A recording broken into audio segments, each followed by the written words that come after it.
Misting operation sa mga paaralan sa Dagupan City puspusang isinasagawa mahigit isang linggo bago ang Balik Eskwela 2024. Silipin sa report.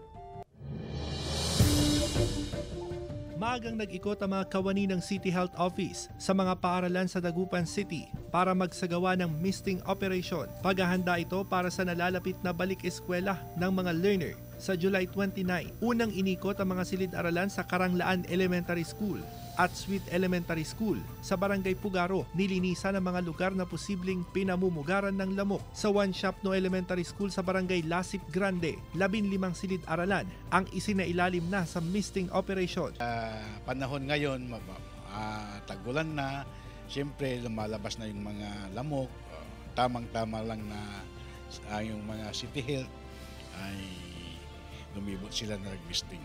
44 na ang naitalang kaso ng dengue sa lungsod base sa pinakahuling monitoring ng Center for Health Development Ilocos. Paalala ng otoridad, iwasang mag-imbak ng bagay na maaring malagyan ng tubig na posibleng pamahayan ng kiti-kiti. Samantala, inalerto na rin ang 14 na pampublikong ospital sa Pangasinan dahil sa inaasahang pagtaas ng kaso ng waterborne diseases gaya ng acute gastroenteritis, leptospirosis at dengue, kung saan 716 na ang naitalang kaso sa lalawigan mula Enero hanggang July 8, 2024. Sapat umano ang gamot para sa waterborne diseases at handa ang mga emergency room ng mga ospital. Libre naman po ang pa-check up sa lahat po ng 14 hospitals po ng Pangasinan. Kasama si Henry Domencil, Russell Simorio, One North Central Luzon.